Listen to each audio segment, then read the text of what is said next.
Hello everyone, कैसे हो आप लोग। तो आज हम देखने वाले हैं रेलवे एंड एयरपोर्ट की डीपीपी 5 का सॉल्यूशन, जो रेलवे इंजीनियरिंग टॉपिक पर ही बेस्ड है, जिसके अंदर आपको ग्रेडियंट के क्वेश्चन देखने को मिलेंगे। ग्रेडियंट क्या, ज्योमेट्रिक डिजाइन के क्वेश्चन आपको देखने को मिलेंगे। तो वहीं से स्टार्ट करते हैं, हम चलते हैं फर्स्ट क्वेश्चन पर। मोस्ट ऑफ द क्वेश्चन आप लोगों ने कर लिए होंगे, बट फिर भी कोई दिक्कत है तो हम यहाँ सॉल्यूशन देख लेंगे। ठीक है, सॉल्यूशन को रेफर कर लेना। पहला बोल रखा है grade compensation on curves in Indian railway for metre gauges. Grade compensation कितना प्रोवाइड किया जाता है मीटर गेज रेल के, मतलब मीटर गेज अगर ट्रैक प्रोवाइडेड है, तो उसके लिए आपको ग्रेड कंपनसेशन कितना देना चाहिए, ये हम बात कर रहे हैं। तो ग्रेड कंपनसेशन की वैल्यू अकॉर्डिंग टू किसके, यहां पर गेज अगर हम बात करते हैं broad gauge, metre gauge and narrow gauge, इन तीनों के लिए अगर वैल्यू की बात करूं तो ये 0.04% ऑफ पर डिग्री, 0.03% ऑफ पर डिग्री और 0.02% ऑफ पर डिग्री। तो यहां पर आपको मीटर गेज का पूछा था, मीटर गेज का लगा दो 0.03% पर डिग्री ऑफ कर। तो आंसर क्या हो गया आपका, डी हो गया। चलते हैं नेक्स्ट क्वेश्चन पे।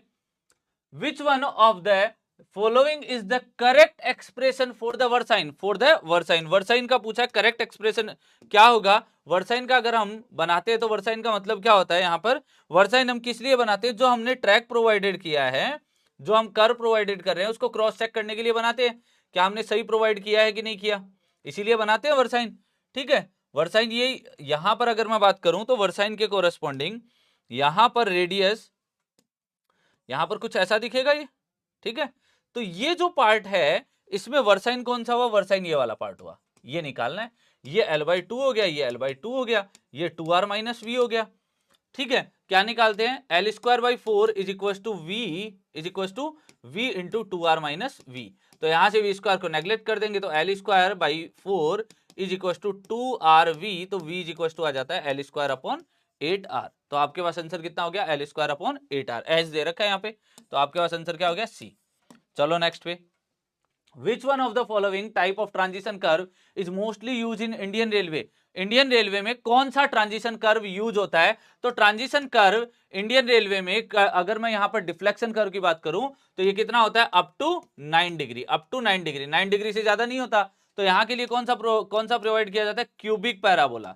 कौन सा प्रोवाइड किया जाता है, क्यूबिक पैराबोला। यहां पर ही अगर मैं हाईवे की बात करूं, तो हाईवे में कौन सा होता है, स्पाइरल, क्योंकि वहां पर डिफ्लेक्शन एंगल कितना होता है, ग्रेटर देन 9 डिग्री होता है, इसीलिए हम प्रोवाइड करते हैं। और ये दोनों कब एक जैसा बिहेव करते हैं, अप टू 4 डिग्री तक दोनों एक जैसा बिहेव करते हैं। तो यहां पर आपके पास क्या हो गया, क्यूबिक पैराबोला। तो यहां पर आपके पास हो गया आंसर डी। चलो next. The limit value of Kent gradient for all gauges is, limiting value of Kent gradient की लिमिटिंग वैल्यू पूछी है कितनी होती है। तो भाई केंट ग्रेडियंट की जो लिमिटिंग वैल्यू अडॉप्ट की जाती है, केंट ग्रेडियंट की लिमिटिंग वैल्यू जो अडॉप्ट की जाती है 1/720 अडॉप्ट की जाती है। तो आंसर क्या हो जाएगा आपका बी।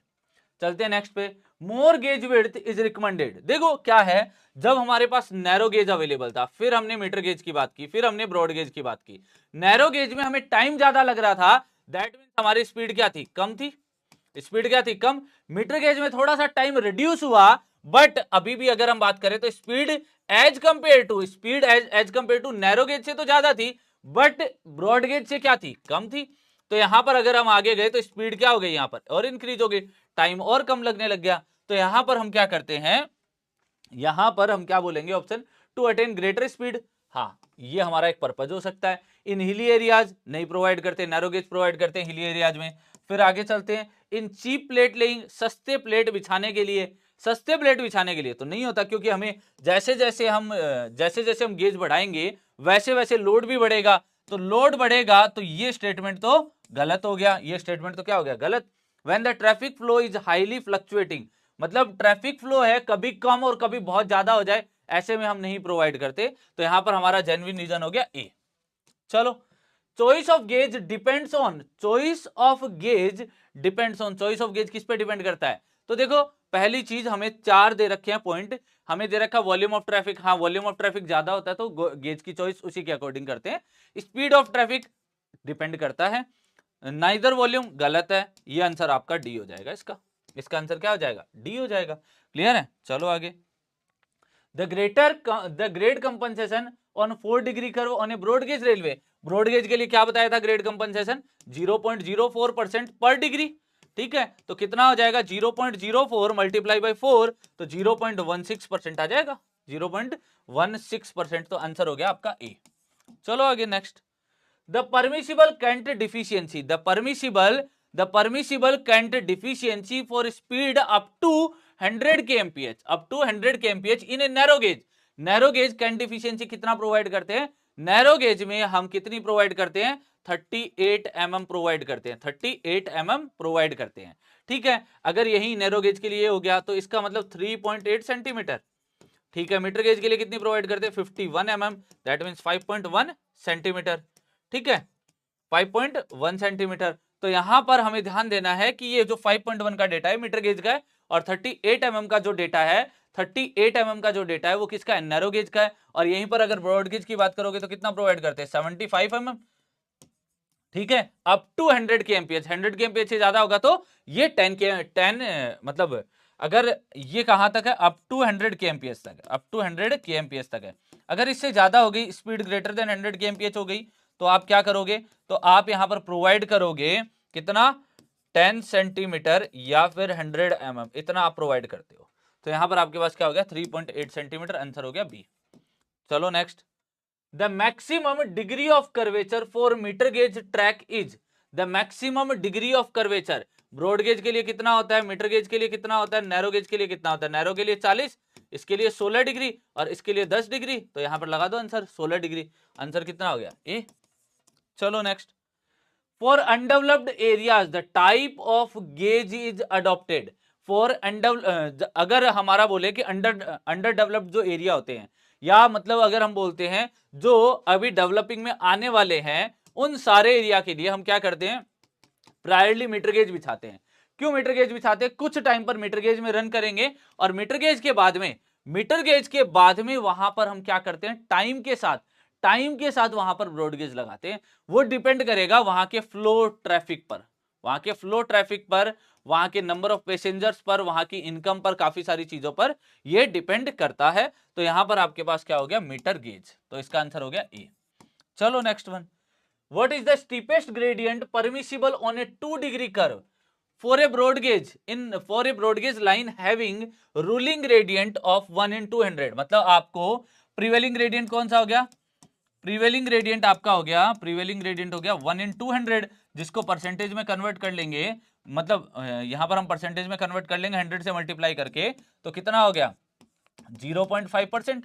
ठीक है, अब हमें क्या बोला है? स्टीपेस्ट ग्रेडियंट कितना दे रखा है हमें? यहाँ ग्रेड कंपनसेशन कितना लेना है हमें? कौन सी ट्रैक है? ट्रैक चेक करो कौन सा है? ब्रॉड गेज है। ब्रॉड गेज के लिए 0.04% पर डिग्री, 0.04% पर डिग्री। कितने डिग्री दे रखा है? 2, 0.08 हो गया। ठीक है, तो हमारा जो यहां पर कंसिडरिंग जो अलाउएबल, जो हम अलाउ कर रहे हैं वो ग्रेडियंट कितना हो गया? अलाउएबल ग्रेडियंट कितना हो गया? अलाउएबल हो गया यहां पर prevailing gradient minus grade compensation 0.50 minus 0.08, that means 0.42%। 0.42% को निकाल लो, तो यहां पर आपके पास देखो नियर बाई कितना आ गया? 0.42 को निकालना है तो 0.42 डिवाइड बाई 100 परसेंटेज हट गया, और हमें इसको रेशियो में बताना है। तो यहां पर हम इसको क्या करते हैं? 1/100 अपॉन 0.42, 100 अपॉन 0.42 तो निकालते हैं। तो यहां पर आपके पास आ जाएगा, देखो ध्यान से, अब देखना ध्यान से, यहां पर वैल्यू मैं क्या ले रहा हूं? 100 अपॉन, ये कर दिया मैंने 40 ले ली मैंने इस वैल्यू को राउंड ऑफ करके। क्लियर कैसे करना है? ये किया तो मेरा आया 250। इसका मतलब मैं 42 करूंगा तो 250 से कम वैल्यू आएगी, बट बहुत ही आसपास की वैल्यू आएगी। 250 के आसपास की सबसे वैल्यू कौन सी है? बी। तो आंसर क्या हो जाएगा इसका? बी। 1 in 238 निकाल लेना, इसको ऐसे ही करना है इस तरीके से।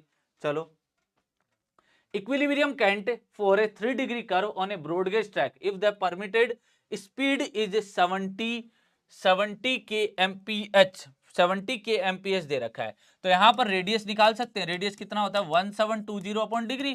तो 1720 अपॉन डिग्री कितनी दे रखी है?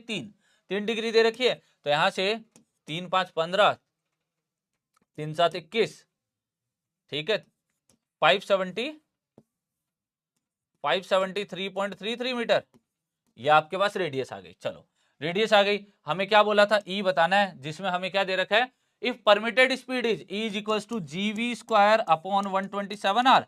ठीक है, जी कितना दे रखा, ब्रॉड गेज है 1.676 इंटू यहां पर 70 का square divide by 127 into R. R की वैल्यू कितनी हो गई, यहां पर आर की वैल्यू आ जाएगी आपके पास में 573.33। निकाल लेते हैं कितना आता है, निकाल लेते हैं कितना आता है,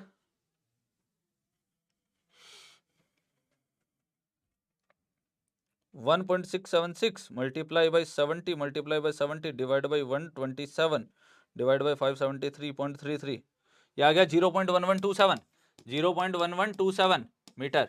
तो ये आ गया 11.27 सेंटीमीटर। निकाल दो कितना आ रहा है, 11.25 आ रहा है इसके आसपास। तो आपका आंसर कौन सा हो गया, डी। चलो next one, the desirable rate of change of cant deficiency in case of metre gauge.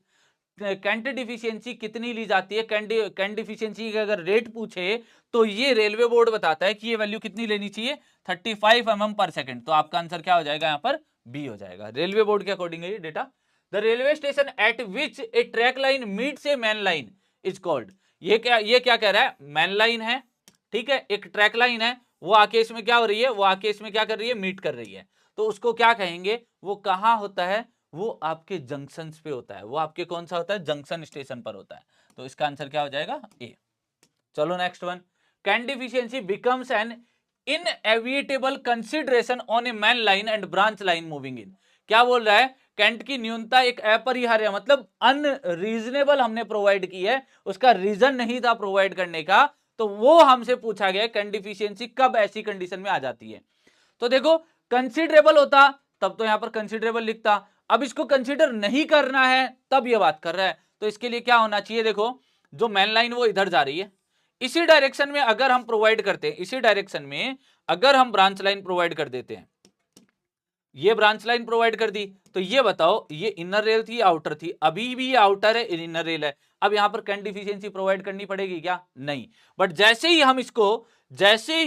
हम इसमें क्या करेंगे, जैसे ही हम इसमें क्या करेंगे, इसको इस साइड अपोजिट साइड करेंगे, तो ये जो आउटर रेल है वो इनर बन जाती है, इनर रेल जो इनर रेल है वो आउटर बन जाती है, इसीलिए कैंट डिफिशियंसी प्रोवाइड करनी होती है। तो यहां पर आपका आंसर क्या हो जाएगा, यहां पर आपका आंसर हो जाएगा सेम डायरेक्शन में प्रोवाइड कर दो, तो आंसर ए।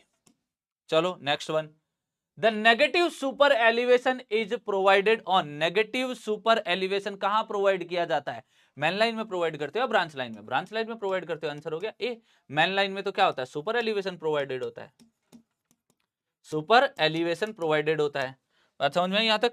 चलो next one, when a train travels around a curve at a speed higher than the equilibrium speed is known as. आपको क्या बोला, आपकी जो स्पीड थी, आपकी जो एवरेज स्पीड थी जिसपे आपने डिजाइन किया ट्रैक को, उसके अकॉर्डिंग आपने ई निकाल लिया, आपने ई निकाल लिया एक्चुअल। अब इसने क्या बोला कि इससे स्पीड से ज्यादा है, स्पीड क्या है यहां से ज्यादा है, तो यहां से आपका जो आएगा वो ई थ्योरेटिकल आएगा।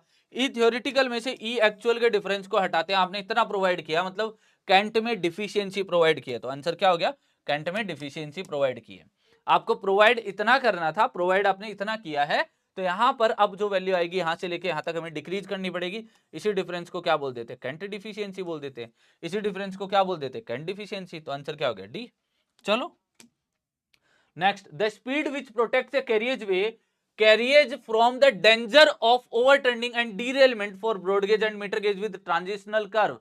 तो इसके लिए वैल्यू कितनी होती है, velocity 4.4 square root of r minus 70, अगर ये दिया हुआ तो, नहीं तो 4.35 square root of r minus 67 ये दिया हो तो, ठीक है। तो यहां पर 4.4, ये 4.35 होता है 4.45 होता है, याद नहीं है डेटा, एक बार देख लेना इसको, ये होता है 4.4 r माइनस 70। तो आपका आंसर कौन सा हो गया, सी। आंसर कौन सा हो गया, सी। चलो next, maximum value of super elevation according to the railway for broad gauge track कितना लिया जाता है, 1/10 ऑफ गेज, 1/10 ऑफ गेज। तो यहाँ पर 1/12, ये अपन क्या कितना, ये कितना हो जाएगा, हमारा आंसर कितना हो जाएगा, डी। क्लियर है। नेक्स्ट वन देखते हैं, the maximum gradient allowed on the track.